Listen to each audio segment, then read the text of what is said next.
When setting out trying to start a healthy habit or to acquire a new skill, often our expectations and our reality do not match and align. This model is based around habit and skill forming. Say you need to work on a weaker part of your game, you might need to get better accuracy or be faster and stronger, or you're possibly looking to eat healthier, or maybe even looking at working on your mindset by practicing meditations and visualizations. As we can see from this model, there is time on the x-axis and results on the y-axis. And what we're going to look at and discuss today is our expectations versus reality of habits and skill forming. So, when we want to start with a new habit or we want to learn a new skill, this tends to be our expectations.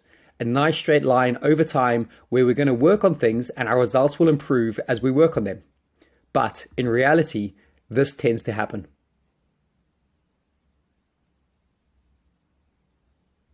So when our reality drops below our expectations, we go into this doubt and questioning phase. On the other hand, when our reality surpasses our expectations, we tend to gain some confidence and get a bit of momentum with what we're doing. Both phases, where our reality drops below or surpasses our expectations, have their dangers and pitfalls. When our reality drops below our expectations, we start to lack confidence, we get frustrated, and there's a real threat of us giving up. But on the other hand, there is an assumption that when we gain confidence, when we've got momentum, that we've arrived and we may have mastered the skill, we can actually become a bit overconfident and complacent. This is a very dangerous phase, and I call it the fluctuating period. There are lots of inconsistencies, and this is where people either tend to give up or fall back into their old habits. This is where you need to be able to exhibit bounce back ability. When things aren't going right, to be able to stick to the task, to show resilience, to fully trust in the process, and to be able to master the art of showing up. Inversely, you should be aware to not become too overconfident or over-celebrate when things are going well. There may be several of these little fluctuating periods over a short space of time, whereby you get it, you think you've got it, and then as quickly as you get it, it disappears again. When this happens, you need to trust in your daily processes, behaviors, and intentions, and this needs to be a priority if you're going to be able to see this fluctuating period through successfully. Over time, what tends to happen is what's called the extended plateau of no improvement, and this can last for quite a while. You're neither going backwards or forwards, and you're going to be working hard, doing the right things daily, and it can become really frustrating. You are wanting the results, the outcome your hard work deserves. You may begin to question yourself, and you're going to not be sure why you're not improving, and you're going to really try to get to that next phase. And over time, with no improvement, this plateau may lead to another doubt and questioning phase.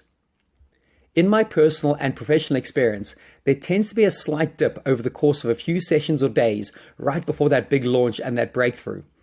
This little drop in level before the big launch tends to happen after this extended plateau of no improvement. And at this phase, I urge you to be mindful and accepting of this little backward step and to keep trusting in the process. Your attitude, mindset, and support network will be essential in this plateau of no improvement. You need to ensure you turn up time and time again and stick to the process goals you have set. If you're able to do this, you will ultimately get closer to that goal and target that you set out to achieve at the start of the process. This is where the SportMind philosophy and training can come into its own. The training will be your consistent guide in this often inconsistent and messy reality. When you are training, when you're competing, and when you're looking at working and improving on those skills and forming some good habits. The SportMind philosophy helps guide you through daily and weekly processes to keep you on track and to keep you coming back to correct habits and behaviors.